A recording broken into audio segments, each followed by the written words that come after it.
بسم الله الرحمن الرحيم. الحمد لله رب العالمين، والصلاة والسلام على خير خلق الله محمد وعلى آله وأصحابه الكرام وتابعيهم بإحسان إلى يوم الدين.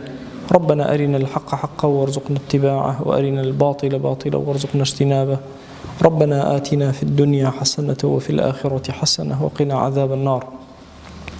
برزان خوشويستانم كتابي نيابي الأذكار إمام النووي هيك الكتاب زور نيابة كان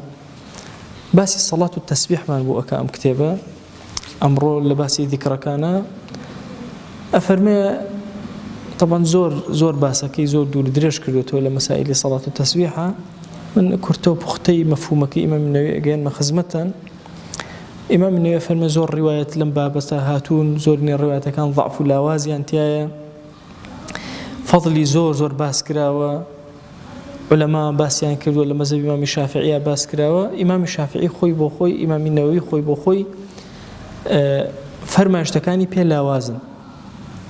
اما لكوي قشتي فرمودكاني بيغمر صلى الله عليه وسلم دواء أو الدراسي كي زور والتحقيق زور كراوة دو فرمودي بيغمر صلى الله عليه وسلم هردو كان صحيحا لباسي صلاة التسبيحة، ودو جور صلاة التسبيح من هي لمسائل صلاة التسبيحة. طبعا زورق لعلماء هن برانبري واستاونا توتوان أصل أساسي نية هالشكا تأيدي كردو هردو طرفك هن بلام قرنق أوي إنسان بدوي السندة بروا.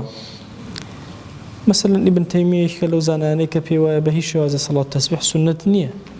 والدليل كان يهم هنا الله أمن يجا قرآن كاريتيا هر نجا قرآن كاريتيا بدليل الصحيح النبي الثابت نابه. بلام كاتي كثير أكيد دو فرمايشت حتى لم أخيرانا والشيخ الباني وأنا بيان صحيح بو دو لم فرمودانا بس صحيح أجمار كراون. وصلاة التسبيح دو جوري هي هر دو جورك لخزمتنا باسك جورك من هي بيوتري جوري عباسي صلاة التسبيح عباسي زوريني لولاتي خمانا أم جور أكري. اما پیغمبری خدا صلی الله علیه و آله وسلم لفرمایشته که بمامی آلت بعباسی مامی اگر پید کرا همو روزه پید نکرا همو هفته پید نکرا همو مانجک همو سالک لهمو عمر تجارك ام صلاة التسبيحات جيبه جيكا طريقه وشوازكي بيوتوا فرميتي ك شوار ركعتكي لركعتي كما سورة فاتحة اعتيادية اخواني سورة بدواء اخواني لدواء سبحان الله والحمد لله ولا إله إلا الله والله أكبر أما بانزجار علي كأتيت الركوع دجار إلي كهل أسيت ولا الركوع دجار إلي أتيت السجدة دجار إلي لسجدة هل أسيت دجار إلي لبين دو سجدك أتيت السجدة دجار إلي كهل أسيت وهل ناسيت وبصره جلسيك من هي سنة بيوت جلسة الاستراحة كمك أوستي إن جهل أسيت أفرمي لو كم وستانشا دجار إخواني إن جهل أسيت أول الركاتي كما الركاتي دو هميشا لتحياتك إخواني همو أمانش ببي الروايات كان لدواي ذكر كان إخواني. طبعا سبحان ربي العظيم يخد بإسراحة إخواني إن جا دجار الله سبحان الله والحمد لله ولا إله إلا الله والله أكبر. مثلا سورة فاتحة يخد بإسراحة أخواني سورة بدوايا أخواني إن جا دس بأكي سبحان الله والحمد لله ولا إله إلا الله والله أكبر بانزجار علي. أما كوي قشتي لهر ركعاتك أكاتا حفتا وبينج لهر شوار ركعاتك كجيب جيكي سيصجر تو أم ذكرت خياندو سبحان الله والحمد لله ولا إله إلا الله والله أكبر سيصجر تو سبحان الله سيصجر الحمد لله سيصجر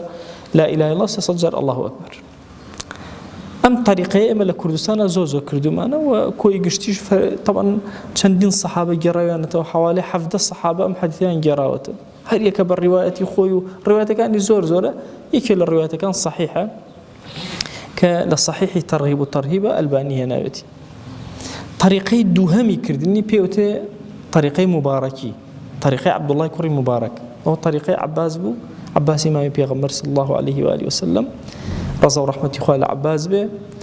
أم طريقيان هي عبد الله كوري مباركة عبد الله كوري مبارك شون صلاة التسبيح كردو. طبعا طريقي عبد الله كوري مبارك أفرمي برسيار مان كر أو نيجيك وتسبيحاتي تياك فرموي لقال الله أكبر تحرمت دا بس راستو خو بانزجر بالله سبحان الله والحمد لله ولا إله إلا الله والله أكبر دواي أو السورة فاتحة أخواني سورة بدواي أخواني إن جاد جاري تر علي سبحان الله والحمد لله ولا إله إلا الله والله أكبر واضحة لا يعني لكاتي قيامة بسبين جار خندوتا بانزي لبيش سورة فاتحة وسورة دي لدواي أو إثر أما يتري هموي وكو شيواي وكو ابن عباس أو هاي وكو إمام عباس أو هاي هموي إلا يك لجلسي استراحات يعني للتحيات يعني وأوي تحيات شو تكوي شو تدوي سورة فاتحة جاوزك الديوان عبد الله كوري مبارك بابلين طريقي مبارك وطريقي عباسية تنها أوند أو بسبينج دانا لكاتي قيامة أخواني أم بانزا أخواني لجلسي استراحات دكا تعويض زكاته أو يشبه شوازي كتير الشوازي أمانك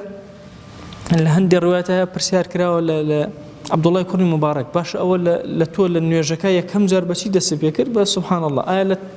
ركوعي شهر ودس بيكي لهستانه وهر ودس بيكي نا أفرمي للركوع يكم جار سيجار الله سبحان ربي العظيم وبحمده بإسراحة إنجار سبحان الله والحمد لله دس بيكي واضحة شونا يعني همو ذكرى كان دائما لبشو حتى أوي طريقي عباسي كاتي كواتو للتحيات التحيات طواوكي جا سبحان الله والحمد لله دس بيك طبعا هلايك من هي مسألة أو تحيات لولاتي خوما هند سبحان الله والحمد لله أو ترين جا تحيات أخوان دي طريقة عباسية هموش تكان لبيشوية فاتحة لبيشوية سورتك لبيشوية وجهت وجهي لبيشوية هموي واردة الأخيرة بوشوازة أخوان دي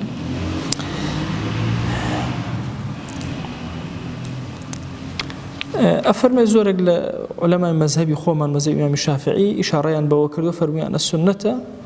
إمام بغوي ويفرموا أبو محاسن الروياني ويفرموا حتى إمام الروياني فرميتي زور سنتي شي قوري وزور رغبتي تي مسلمان النابل اللي بأقابن أبي هربين بين جيب كان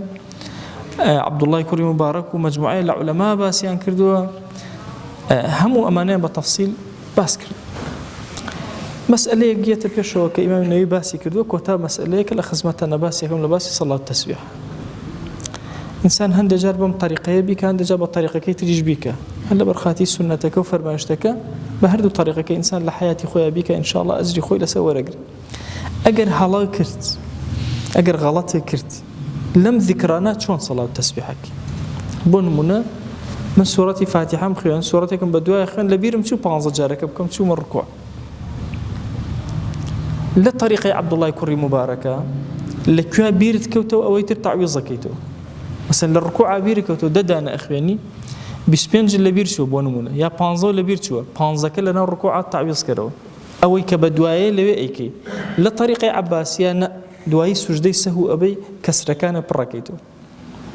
أو جوازيان هي وكم ملاحظة أجتان لبل للرفقية والذكاري فقهية أو بس إنسان قدرك إيكاجر وتوشي هلا بتوشي النسيان به إما إنسان لبيرد أشياء أو طريقة عبد الله كوري مبارك لعين ذكري للركن دواي أو كبيرد أكيتو تعويضي أكيتو ددانا وبرانو بون لبين سجدة كان بران شو الناس سجدة أم جال السجدة بيزدانا بخير للسجدة برانا هالصيتوا بيزجر بخير وطريقة عبد الله كوري مباركة لطريقة عباسية بوشوازية كالأخيرة والسجدة سهو أبي مثلا لدوش وينا برانو بون بيزدانا برانو للسجدة سهو كانتا بيزدانا كبخير بيزجر والله سبحان الله والحمد لله ولا إله إلا الله والله أكبر قرنج أوي لم نجا سيصجر تو أو ذكرت خندبه لهالركعاتك حفتاو بينجر أو ذكرت خندبه هاي قولنا لقناه من الشيء أجبور دوام لذاتي باكي پروردگار كرم ورحمة وبزي خوي بسلمانا ببارنه أم فرمايشتاني زماني پیغمبر صلى الله عليه وآله وسلم أم كلمة بيا وقورانا بكات نور الروشنايي بو جيان من بو بكات نور الروشنايي بو ناو گوركان من بكات نور الروشنايي لروجي زندبونوا لروجي محاسبه وكتاب معنا خوائل من خوش به خوائل من خوش به خوائل من خوش به آمين آمين والحمد لله رب العالمين وصلى الله على سيدنا محمد وعلى آله وصحبه وسلم تسليما كثيرا أبدا إلى يوم الدين ويقول لنا راضي يا ربي